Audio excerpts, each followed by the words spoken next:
Funding for this program is provided by... Additional funding provided by...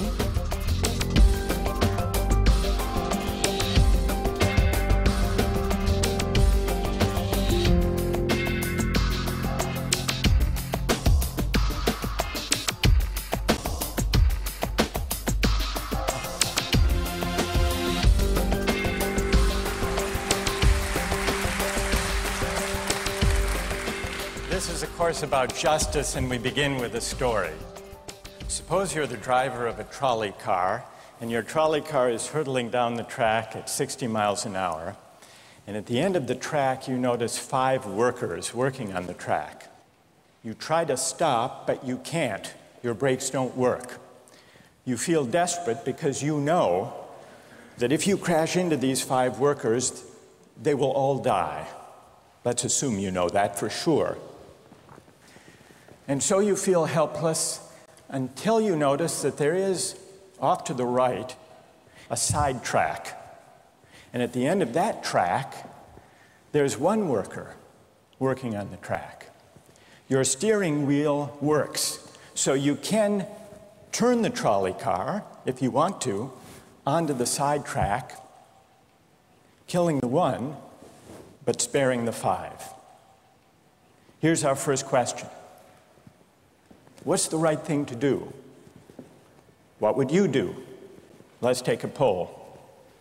How many would turn the trolley car onto the side track? Raise your hands. How many wouldn't? How many would go straight ahead? Keep your hands up, those of you who would go straight ahead. A handful of people would. The vast majority would turn. Let's hear first. Now we need to begin to investigate the reasons why you think it's the right thing to do. Let's begin with those in the majority who would turn to go onto the side track. Why would you do it? What would be your reason? Who's willing to volunteer a reason? Go ahead, stand up. Because it can't be right to kill 5 people when you can only kill 1 person instead. It wouldn't be right to kill 5 if you could kill 1 person instead. That's a good reason. That's a good reason.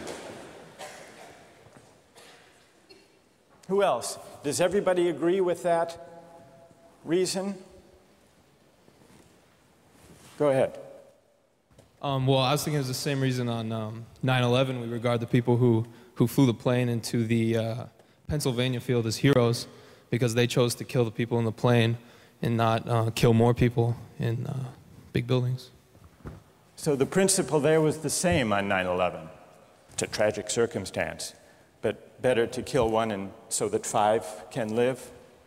Is that the reason most of you had, those of you who would turn? Yes? Let's hear now from those in the minority, those who wouldn't turn. Yes? Well, I think that's the same type of mentality that justifies genocide and totalitarianism. In order to save one type of race, you wipe out the other. So what would you do in this case? You would, to avoid the horrors of genocide, you would crash into the 5 and kill them? Presumably, yes. You? Yeah. Okay, who else? That's a brave answer. Thank you. Let's consider another trolley car case and see whether those of you in the majority want to adhere to the principle, better that 1 should die so that 5 should live. This time, you're not the driver of the trolley car, you're an onlooker. You're standing on a bridge overlooking a trolley car track. And down the track comes a trolley car. At the end of the track are 5 workers. The brakes don't work. The trolley car is about to careen into the 5 and kill them. And now, you're not the driver. You really feel helpless until you notice standing next to you, leaning over the bridge, is a very fat man. And you could give him a shove. He would fall over the bridge, onto the track, right in the way of the trolley car. He would die, but he would spare the 5. Now, how many would push the fat man over the bridge? Raise your hand. How many wouldn't? Most people wouldn't. Here's the obvious question. What became of the principle? Better to save 5 lives even if it means sacrificing 1. What became of the principle that almost everyone endorsed in the first case? I need to hear from someone who was in the majority in both cases. How do you explain the difference between the two? Yes? The second one, I guess, involves an active choice of pushing the person down, which I guess that person himself would otherwise not have been involved in this situation at all. And so to choose on his behalf, I guess, to involve him in something that he otherwise would have escaped is, I guess, more than what you have in the first case, where the 3 parties, the driver and the 2 sets of workers, are already, I guess, in the situation. But the guy working, the one on the track off to the side, he didn't choose to sacrifice his life any more than the fat man did he? That's true, but he was on the tracks. And you... This guy was on the bridge. Go ahead, you can come back if you want. All right, it's a hard question. All right, you did well. You did very well. It's a hard question. Who else can find a way of reconciling the reaction of the majority in these 2 cases? Yes? Well, I guess in the first case, where you have the 1 worker and the 5, it's choice between those 2, and you have to make a certain choice, and people are going to die because of the trolley car, not necessarily because of your direct actions. The trolley car is a runaway thing, and you're making a split-second choice, whereas pushing the fat man over is an actual act of murder on your part. You have control over that, whereas you may not have control over the trolley car. So I think it's a slightly different situation. All right, who has a reply? No, that's good. Who has a way, who wants to reply? Is that a way out of this? I don't think that's a very good reason, because you choose to, it's either way you have to choose who dies, because you either choose to turn and kill the person, which is an active conscious thought to turn, or you choose to push the fat man over, which is also an active conscious action. So either way you're making a choice. Do you want to reply? Well, I'm not really sure that that's the case. It just still seems kind of different, the act of actually pushing someone over onto the tracks and killing him. You are actually killing him yourself. You're pushing him with your own hands. You're pushing him. And that's Right. different than steering something that is going to cause death into another. You know, it doesn't good. really sound right saying it now. No, it's good. But I'm up here. It's good. What's your name? Andrew. Andrew. Let me ask you this question, Andrew. Yes. Suppose standing on the bridge next to the fat man, I didn't have to push him. Suppose he were standing over a trap door that I could open by turning a steering wheel like that.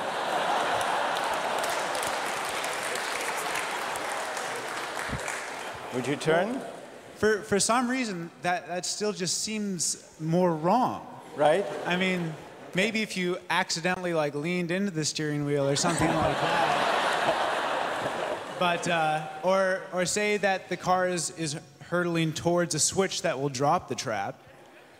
Then I could agree with that. Fair enough. It still seems wrong in a way that it doesn't seem wrong in the first case to turn, you say. And in another way, I mean, in the first situation, you're involved directly with the situation.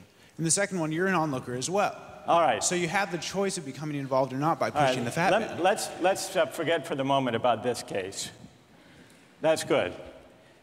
Let's imagine a different case. This time you're a doctor in an emergency room, and 6 patients come to you. They've been in a terrible trolley car wreck. 5 of them sustained moderate injuries. 1 is severely injured. You could spend all day caring for the 1 severely injured victim, but in that time the 5 would die. Or you could look after the 5, restore them to health, but during that time the 1 severely injured person would die. How many would save the 5? Now is the doctor. How many would save the 1? Very few people. Just a handful of people. Same reason, I assume. 1 life versus 5? Now consider another doctor case. This time you're a transplant surgeon, and you have 5 patients, each in desperate need of an organ transplant in order to survive. 1 needs a heart, 1 a lung, 1 a kidney, 1 a liver, and the 5th, a pancreas. And you have no organ donors. You are about to see them die. And then it occurs to you that in the next room, there's a healthy guy who came in for a checkup. And he's... You like that? And he's taking a nap. You could go in very quietly, yank out the 5 organs, that person would die. But you could save the 5. How many would do it? Anyone? How many? Put your hands up if you would do it.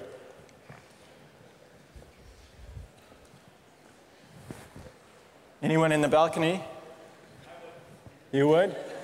Be careful, don't lean over too much. What? How many wouldn't? All right, what do you say? Speak up in the balcony, you who would yank out the organs. Why? I'd actually like to explore a slightly alternate possibility of just taking the 1 of the 5 who needs an organ who dies first, and using their 4 healthy organs to save the other 4.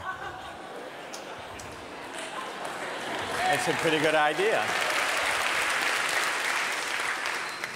That's a great idea, except for the fact that you just wrecked the philosophical point. Well, let's step back from these stories and these arguments to notice a couple of things about the way the arguments have begun to unfold. Certain moral principles have already begun to emerge from the discussions we've had. And let's consider what those moral principles look like.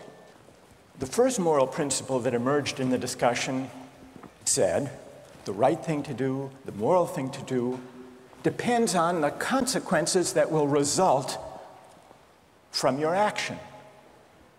At the end of the day, better that 5 should live, even if 1 must die. That's an example of consequentialist moral reasoning.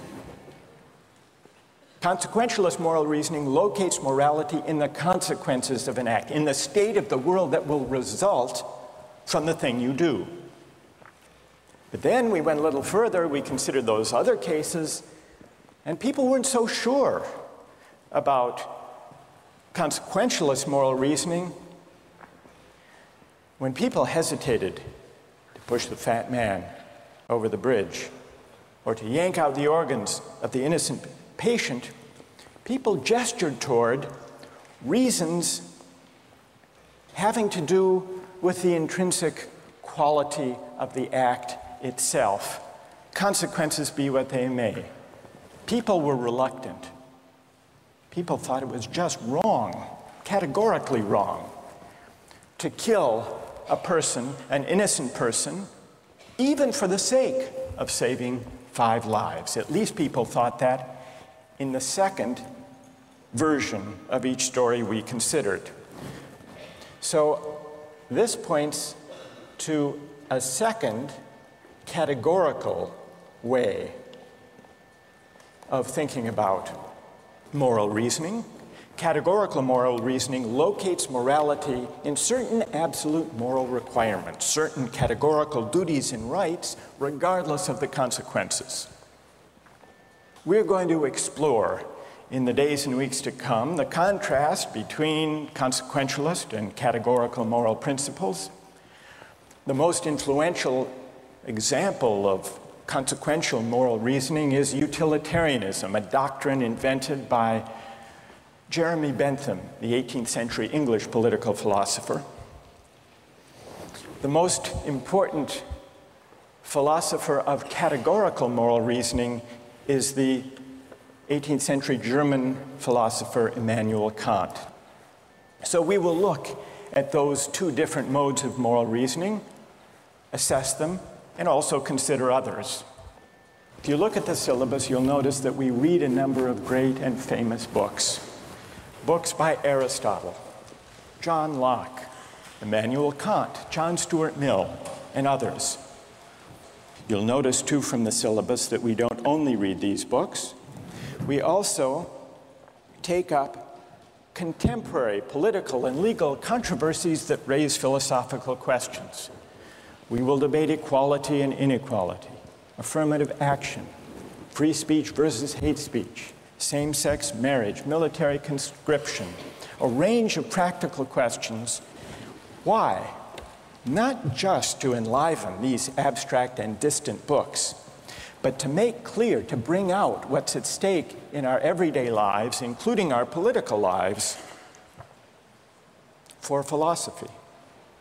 And so we will read these books, and we will debate these issues, and we'll see how each informs and illuminates the other.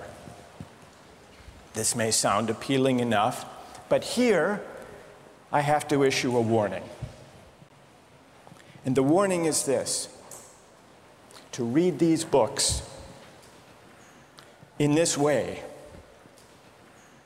as an exercise in self-knowledge, to read them in this way carries certain risks. Risks that are both personal and political. Risks that every student of political philosophy has known. These risks spring from the fact that philosophy teaches us and unsettles us by confronting us with what we already know. There's an irony. The difficulty of this course consists in the fact that it teaches what you already know. It works by taking what we know from familiar, unquestioned settings and making it strange. That's how those examples worked. The hypotheticals with which we began, with their mix of playfulness and sobriety. It's also how these philosophical books work. Philosophy estranges us from the familiar, not by supplying new information, but by inviting and provoking a new way of seeing. But, and here's the risk, once the familiar turns strange, it's never quite the same again.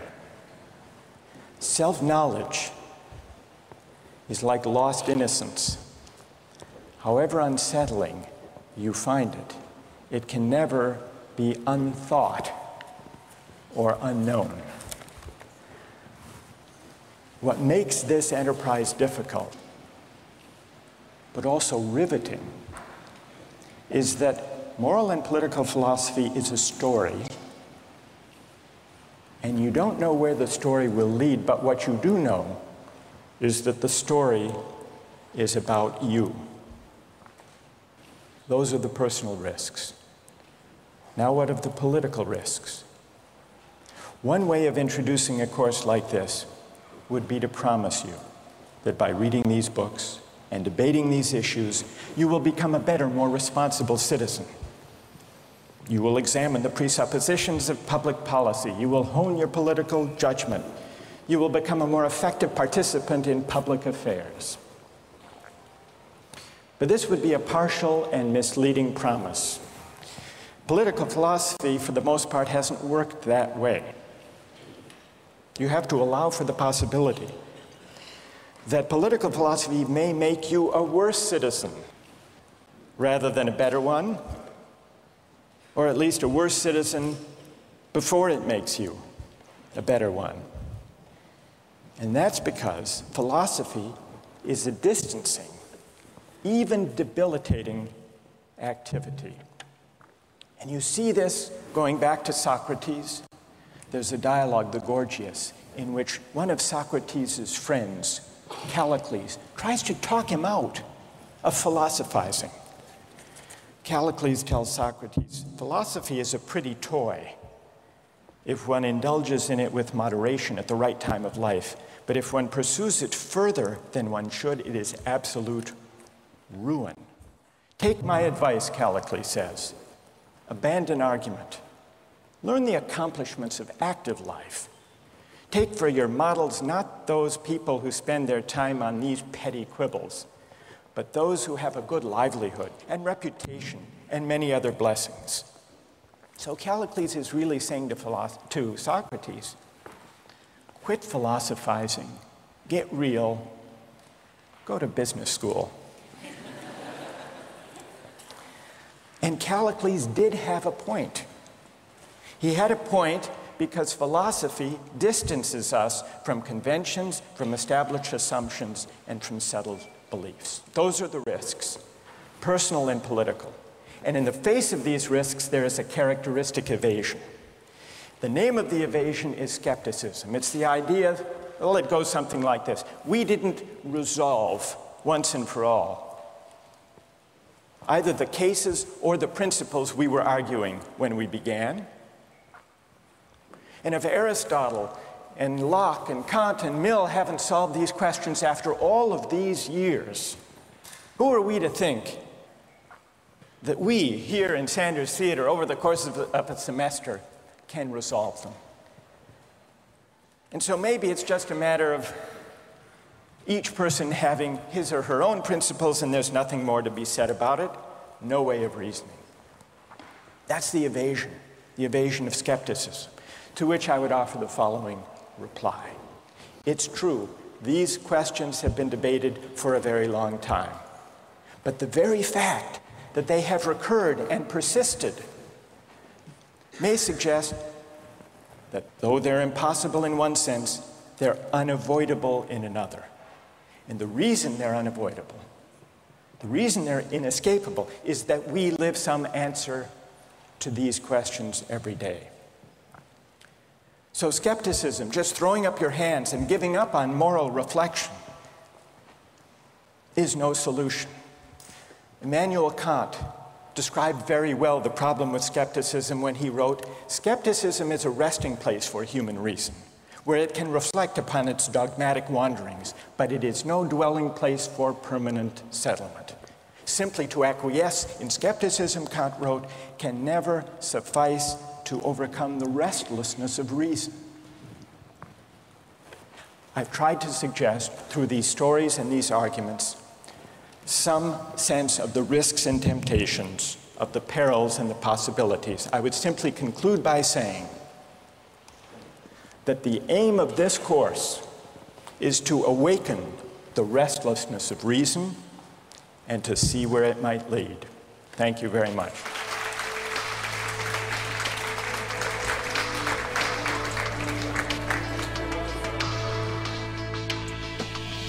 Like, in a situation that desperate, you have to do what you have to do to survive. You have to do what you have to do. You got to do what you got to do, pretty much. If you've been going 19 days without any food, you know, someone just has to take the sacrifice. Someone has to make the sacrifice, and people can survive. All right, that's good. What's your name? Marcus. Marcus. What do you say to Marcus?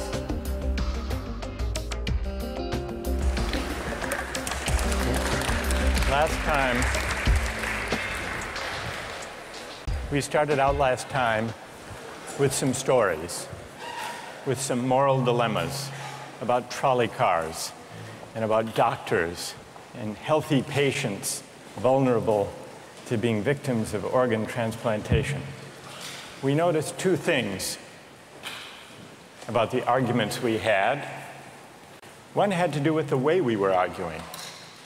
We began with our judgments in particular cases. We tried to articulate the reasons or the principles lying behind our judgments. And then, confronted with a new case, we found ourselves re-examining those principles, revising each in the light of the other.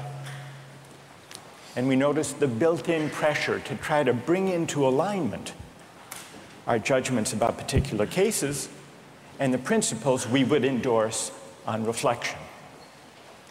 We also noticed something about the substance of the arguments that emerged from the discussion. We noticed that sometimes we were tempted to locate the morality of an act in the consequences, in the results, in the state of the world that it brought about. And we called this consequentialist moral reasoning. But we also noticed that in some cases, we weren't swayed only by the result. Sometimes, many of us felt that not just consequences, but also the intrinsic quality or character of the act matters morally.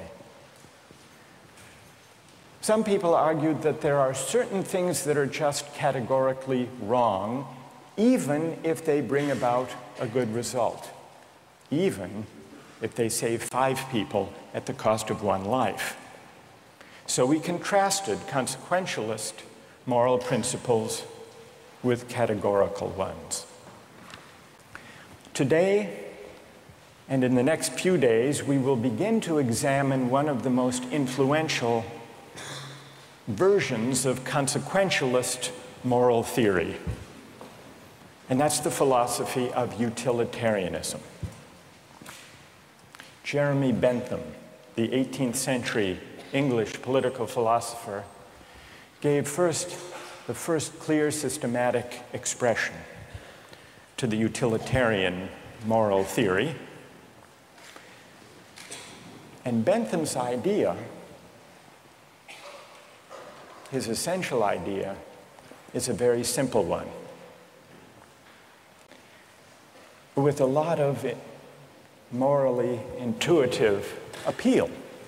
Bentham's idea is the following: the right thing to do, the just thing to do, is to maximize utility. What did he mean by utility?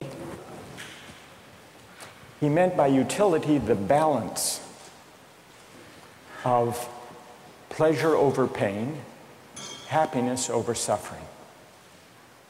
Here's how he arrived at the principle of maximizing utility.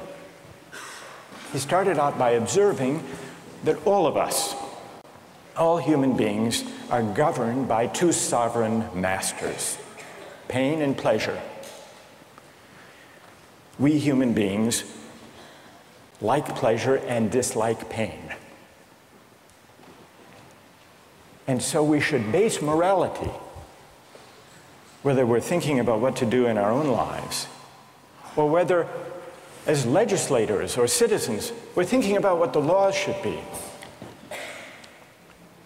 The right thing to do, individually or collectively, is to maximize, act in a way that maximizes the overall level of happiness. Bentham's utilitarianism is sometimes summed up with the slogan, "the greatest good for the greatest number." With this basic principle of utility on hand, let's begin to test it and to examine it by turning to another case, another story, but this time not a hypothetical story, a real-life story, the case of the Queen versus Dudley and Stevens. This was a 19th century British law case that's famous and much debated in law schools. Here's what happened in the case. I'll summarize the story, then I want to hear how you would rule. imagining that you're the jury. A newspaper account of the time described the background. A sadder story of disaster at sea was never told than that of the survivors of the yacht Mignonette. The ship foundered in the South Atlantic, 1,300 miles from the Cape. There were 4 in the crew. Dudley was the captain. Stevens was the first mate. Brooks was a sailor. All men of excellent character, or so the newspaper account tells us. The 4th crew member was the cabin boy, Richard Parker, 17 years old. He was an orphan. He had no family. And he was on his first long voyage at sea. He went, the news account tells us, rather against the advice of his friends. He went in the hopefulness of youthful ambition, thinking the journey would make a man of him. Sadly, it was not to be. The facts of the case were not in dispute. A wave hit the ship, and the Mignonette went down. The 4 crew members escaped to a lifeboat. The only food they had were 2 cans of preserved turnips, no fresh water. For the first 3 days, they ate nothing. On the 4th day, they opened one of the cans of turnips and ate it. The next day, they caught a turtle. Together with the other can of turnips, the turtle enabled them to subsist for the next few days. And then for 8 days, they had nothing. No food, no water. Imagine yourself in a situation like that. What would you do? Here's what they did. By now, the cabin boy, Parker, is lying at the bottom of the lifeboat in the corner because he had drunk seawater against the advice of the others, and he had become ill, and he appeared to be dying. So on the 19th day, Dudley, the captain, suggested that they should all have a lottery, that they should draw lots to see who would die to save the rest. Brooks refused. He didn't like the lottery idea. We don't know whether this was because he didn't want to take the chance or because he believed in categorical moral principles. But in any case, no lots were drawn. The next day, there was still no ship in sight, so Dudley told Brooks to avert his gaze, and he motioned to Stevens that the boy Parker had better be killed. Dudley offered a prayer. He told the boy his time had come, and he killed him with a penknife, stabbing him in the jugular vein. Brooks emerged from his conscientious objection to share in the gruesome bounty. For 4 days, the 3 of them fed on the body and blood of the cabin boy. True story. And then they were rescued. Dudley describes their rescue in his diary with staggering euphemism, quote, "On the 24th day, as we were having our breakfast, a ship appeared at last. The 3 survivors were picked up by a German ship. They were taken back to Falmouth in England, where they were arrested and tried. Brooks turned state's witness. Dudley and Stevens went to trial. They didn't dispute the facts. They claimed they had acted out of necessity. That was their defense. They argued, in effect, better that one should die so that 3 could survive. The prosecutor wasn't swayed by that argument. He said murder is murder, and so the case went to trial. Now imagine you are the jury, and just to simplify the discussion, put aside the question of law, and let's assume that you as the jury are charged with deciding whether what they did was morally permissible or not. How many would vote not guilty, that what they did was morally permissible?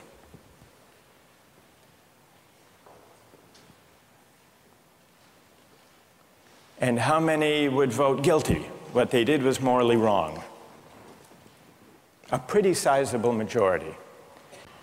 Now let's see what people's reasons are, and let me begin with those who are in the minority. Let's hear first from the defense of Dudley and Stevens. Why would you morally exonerate them? What are your reasons? Yes? I think it is morally reprehensible, but I think that there's a distinction between what's morally reprehensible and what makes someone legally accountable. In other words, as the judge said, what's always moral isn't necessarily against the law. And while I don't think that necessity justifies theft or murder or any illegal act, at some point your degree of necessity does in fact exonerate you from any guilt. Okay, good. Other defenders, other voices for the defense. Moral justifications for what they did. Yes? All right, thank you. I just feel like in a situation that desperate, you have to do what you have to do to survive. You have to do what you have to do. You got to do what you got to do, pretty much. If you've been going 19 days without any food, someone just has to take the sacrifice. Someone has to make the sacrifice, and people can survive. Right. And furthermore, from that, let's say they survive, and then they become productive members of society who go home and start like a million charity organizations and this and that and this and that. I mean, they benefit everybody in the end. Yeah. So, I mean, I don't know what they did afterwards. They might have gone and like, I don't know, kill more people, whatever. But what? What if they went home and they turned out to be assassins? What if they went going home and turned out to be assassins? Well, you'd want to know who they assassinated. That's true, too. That's fair. That's fair. Okay. I want to know who they assassinated. All right, that's good. What's your name? Marcus. Marcus. All right. We've heard a defense, a couple of voices for the defense. Now we need to hear from the prosecution. Most people think what they did was wrong. Why? Yes? One of the first things that I was thinking was, if they haven't been eating for a really long time, maybe they're mentally affected, and so then that could be used as a defense, a possible argument that, they weren't in the proper state of mind, they weren't making decisions they might otherwise be making. And if that's an appealing argument, that you have to be in an altered mindset to do something like that, it suggests that people who find that argument convincing do think that they were acting immorally. But I want to know what you think. You defend them. You vote. You vote to convict, right? Yeah, I don't think that they acted in a morally appropriate way. And why not? What do you say? Here's Marcus. He just defended them. He said, you heard what he said. Yes. Yes. That you've got to do what you've got to do in a case like that. Yeah. What do you say to Marcus? That there's no situation that would allow human beings to take the idea of fate or that the other people's lives in their own hands, that we don't have that kind of power. Good. Okay. Thank you. And what's your name? Britt. Britt? Yes. Okay. Who else? What do you say? Stand up. I'm wondering if Dudley and Stephen had asked for Richard Parker's consent in, dying, if that would that exonerate them from an act of murder? And if so, is that still morally justifiable? That's interesting. All right, consent. Wait, hang on. What's your name? Kathleen. Kathleen says, suppose they had asked, what would that scenario look like? So in the story, Dudley is there, penknife in hand, but instead of the prayer, or before the prayer, he says, Parker, would you mind? We're desperately hungry, as Marcus empathizes with. We're desperately hungry. You're not going to last long anyhow. Yeah. You can be a martyr. Would you be a martyr? Yeah. How about it, Parker?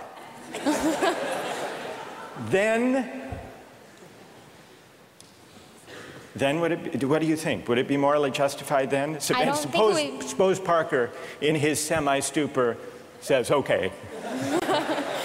I don't think it would be morally justifiable, but I'm wondering even then it wouldn't be. No. You don't think that even with consent, it would be morally justified. Are there people who think, who want to take up Kathleen's consent idea and who think that that would make it morally justified. Raise your hand if it would, if you think it would. That's very interesting. Why would consent make a moral difference? Why would it? Yes. Well, I just think that if he was making his own original idea and it was his idea to start with, then that would be the only situation in which I would see it being appropriate in any way. Because that way you couldn't make the argument that he was pressured, you know, it's 3-to-1 or whatever the ratio was. Right. And I think that if he was making a decision to give his life, then he took on the agency to sacrifice himself, which some people might see as admirable, and other people might disagree with that decision. So if he came up with the idea, that's the only kind of consent we could have confidence in morally, then it would be okay. Otherwise, it would be kind of coerced consent under the circumstances, you think. Is there anyone who thinks that even the consent of Parker would not justify their killing him? Who thinks that? Yes, tell us why. Stand up. I think that Parker would be killed with the hope that the other crew members would be rescued. So there's no definite reason that he should be killed because you don't know when they're going to get rescued. So if you kill him, it's killing him in vain. Do you keep killing a crew member until you're rescued and then you're left with no one? Because someone's going to die eventually. Well, the moral logic of the situation seems to be that they would keep on picking off the weakest, maybe, one by one, until they were rescued. And in this case, luckily, they were rescued when 3 at least were still alive. Now, if Parker did give his consent, would it be all right, do you think, or not? No. No. It still wouldn't be right. And tell us why it wouldn't be all right. First of all, cannibalism, I believe, is morally incorrect. So you shouldn't be eating a human anyway. So cannibalism is morally objectionable as such. So then, even on the scenario of waiting until someone died, still it would be objectionable. Yes, to me personally. I feel like it all depends on one's personal morals. And like, we can't sit here and just, like, this is just my opinion. Of course, other people are going to disagree. But well, we'll see. Let's see what their disagreements are, and then we'll see if they have reasons that can persuade you or not. Let's try that. All right. Let's, now, is there someone who can explain, those of you who are tempted by consent, can you explain why consent makes such a moral difference? What about the lottery idea? Does that count as consent? Remember, at the beginning, Dudley proposed a lottery. Suppose that they had agreed to a lottery, then how many would then say it was all right? Suppose there were a lottery, cabin boy lost, and the rest of the story unfolded. Then how many people would say it was morally permissible? So the numbers are rising if we had a lottery. Let's hear from one of you for whom the lottery would make a moral difference. Why would it? I think the essential element in my mind that makes it a crime is the idea that they decided at some point that their lives were more important than his, and that, I mean, that's kind of the basis for really any crime, right? It's like, my needs, my desires are more important than yours, and mine take precedent. And if they had done a lottery where everyone consented that someone should die, and it's sort of like they're all sacrificing themselves to save the rest, then it would be all right. A little grotesque, but... But morally permissible? Yes. And what's your name? Matt. So, Matt, for you, what bothers you is not the cannibalism, but the lack of due process. I guess you could say that. Right? And can someone who agrees with Matt say a little bit more about why a lottery would make it, in your view, morally permissible? Go ahead.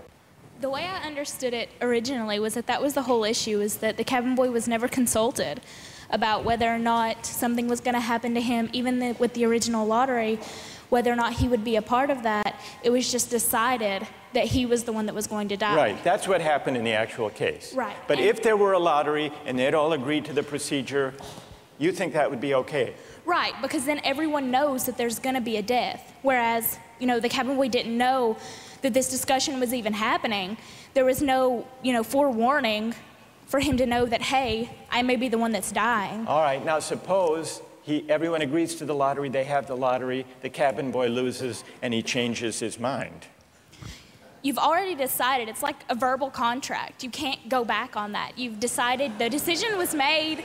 You know, if you know that you're dying for the, you know, the reason for others to live, you would, if someone else had died, you know that you would consume them, so that's right. What, but then he could say, I know, but I lost.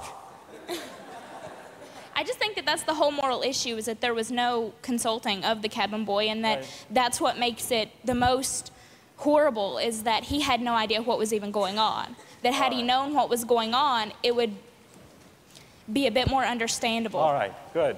Now I want to hear, so there are some who think it's morally permissible, but only about 20%,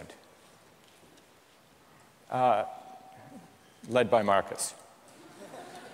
Then there are some who say the real problem here is the lack of consent, whether the lack of consent to a lottery, to a fair procedure, or, Kathleen's idea, lack of consent at the moment of death. And if we add consent, then more people are willing to consider the sacrifice morally justified. I want to hear now, finally, from those of you who think even with consent, even with a lottery, even with a final murmur of consent by Parker at the very last moment, it would still be wrong. And why would it be wrong? That's what I want to hear. Yes? Well, the whole time I've been leaning all towards the categorical moral reasoning. And I think that there's a possibility I'd be okay with the idea of a lottery and then the loser taking into their own hands to kill themselves, so that there wouldn't be, you know, an act of murder. But I still think that even that way it's coerced. And also I don't think that there's any remorse. Like in Dudley's diary, we were eating our breakfast. It seems as though he's just sort of like, you know, the whole idea of not valuing someone else's life. So that makes me feel like I have to take the categorical. You want to throw the stand. book at him Well, when he lacks remorse or a sense of having done anything wrong. right. So, all right, good. Any other defenders of who say it's just categorically wrong, with or without consent? Yes, stand up. Why? I think undoubtedly the way our society is shaped, murder is murder. Murder is murder in every way, and our society looks at murder down on it in the same light, and I don't think it's any different in any case. Good. Let me ask you a question. There were 3 lives at stake versus 1. Okay. The one, the cabin boy, he had no family, he had no dependents. These other 3 had families back home in England, they had dependents, they had wives and children. Think back to Bentham. Bentham says we have to consider the welfare, the utility, the happiness of everybody. We have to add it all up. So it's not just numbers 3 against 1. It's also all of those people at home. In fact, the London newspaper at the time and popular opinion sympathized with them, Dudley and Stevens. And the paper said if they weren't motivated by affection and concern for their loved ones at home and their dependents, surely they wouldn't have done this. Yeah, and how is that any different from people on the corner trying to have the same desire to feed their family? I don't think it's any different. I think in any case, if I'm murdering you to advance my status, that's murder, and I think that we should look at that all in the same light instead of criminalizing certain activities and making certain things seem more violent and savage, when in the same case, it's all the same. It's all the same act and mentality that goes into murder, necessity to feed your family. So suppose it weren't 3, suppose it were 30, 300. 1 life to save 300. Or in wartime, 3,000. Okay. Suppose the stakes are even bigger. Suppose the stakes are even bigger. I think it's still the same deal. you think Bentham is wrong to say the right thing to do is to add up the collective happiness? You think he's wrong about that? I don't think he's wrong, but I think murder is murder in any case. Yeah, well, then Bentham has to be wrong. If you're right, he's wrong. Okay, then he's wrong. All right. Right. Thank you. Well done. All right, let's step back from this discussion and notice how many objections have we heard to what they did. We heard some defenses of what they did. The defenses had to do with necessity, their dire circumstance, and, implicitly at least, the idea that numbers matter. And not only numbers matter, but the wider effects matter. Their families back home, their dependents. Parker was an orphan. No one would miss him. So if you add up, if you try to calculate the balance of happiness and suffering, you might have a case for saying what they did was the right thing. And then we heard at least 3 different types of objections. We heard an objection that said, what they did was categorically wrong. Mike here at the end, categorically wrong. Murder is murder, it's always wrong, even if it increases the overall happiness of society. A categorical objection. But we still need to investigate why murder is categorically wrong. Is it because even cabin boys have certain fundamental rights? And if that's the reason, where do those rights come from, if not from some idea of the larger welfare or utility or happiness? Question number 1. Others said a lottery would make a difference, a fair procedure, Matt said.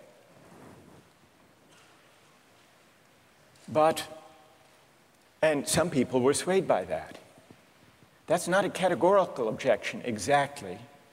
It's saying everybody has to be counted as an equal, even though at the end of the day, one can be sacrificed for the general welfare.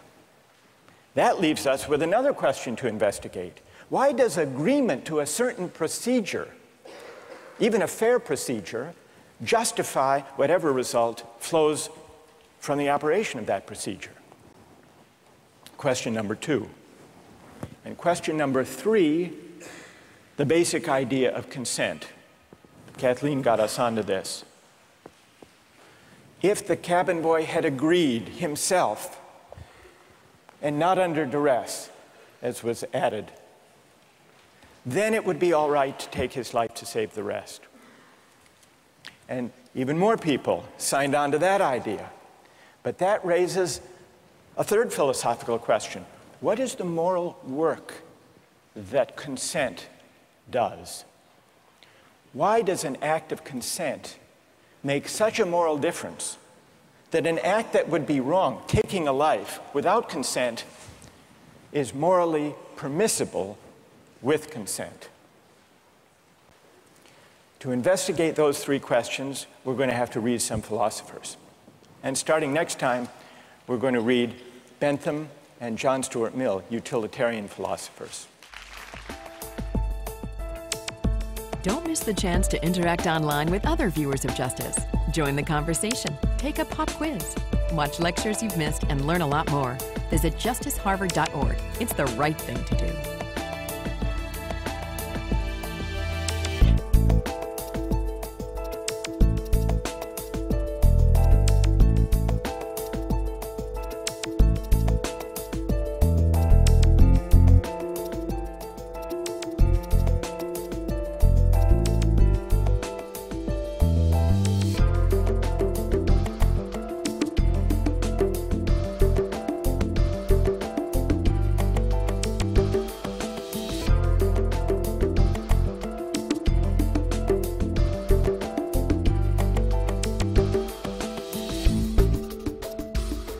Funding for this program is provided by... Additional funding provided by